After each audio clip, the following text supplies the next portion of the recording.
Ever since I have been scrutinizing political events, I have taken a tremendous interest in propagandist activity.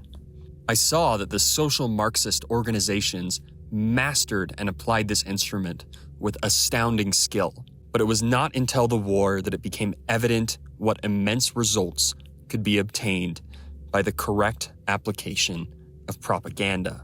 Those words were recorded in one of the most controversial books ever written, a manifesto called My Struggle, written by a failed art student turned political leader, Adolf Hitler.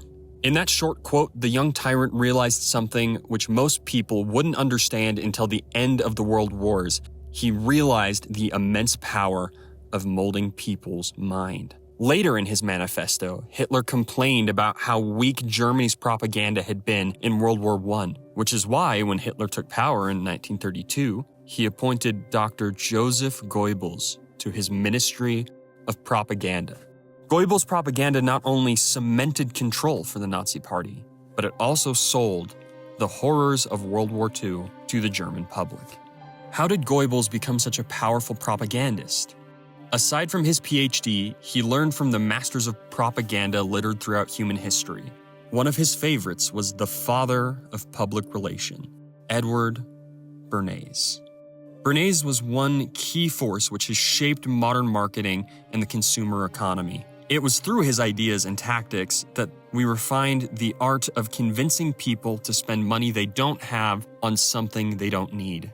Bernays was born in 1891 in Vienna, Austria. As the nephew of the world's first psychoanalyst, Sigmund Freud, he learned firsthand how repressed thoughts, emotions, and memories controlled human behavior.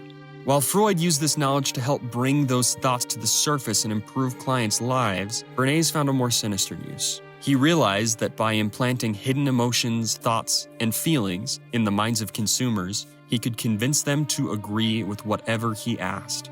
In his book Propaganda, he wrote, "If we understand the mechanisms and motives of the group mind, it is now possible to control and regiment the masses according to our will without their knowing it. In almost every act of our daily lives, whether in the sphere of politics or business, in our social conduct or our ethical thinking, we are dominated by a relatively small number of persons who understand the processes and social patterns of the masses. It is they who pull the wires which control the public mind."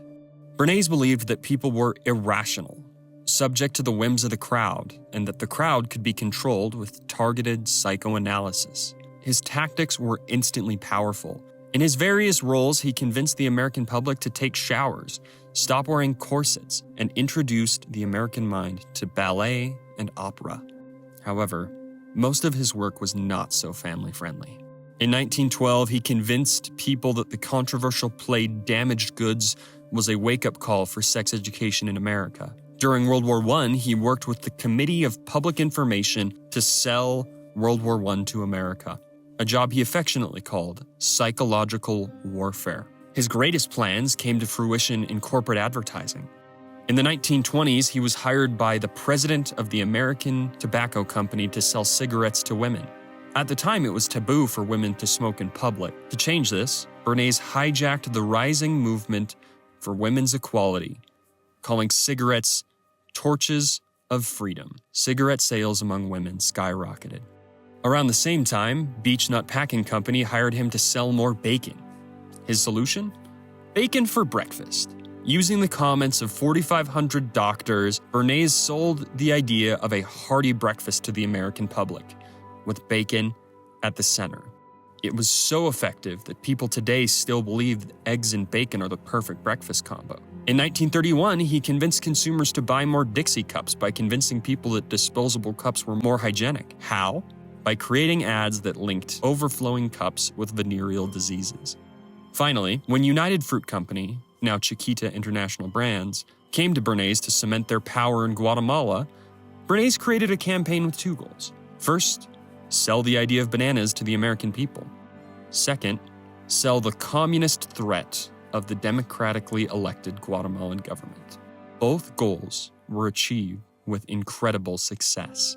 Americans started buying more bananas, and the CIA overthrew the government appointing a dictator to replace them. He was so successful that many politicians tried to hire him.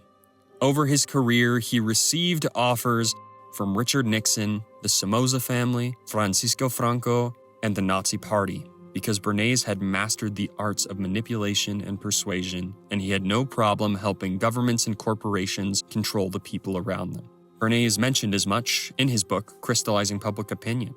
The only difference between propaganda and education really is the point of view. How has propaganda and advertising affected you now that you can recognize Bernays' legacy in your own life? If you want to break free from the effects of Bernays' influence, then consider subscribing to Beyond Abundance Academy and visit beyondabundance.net to learn how to own your mind.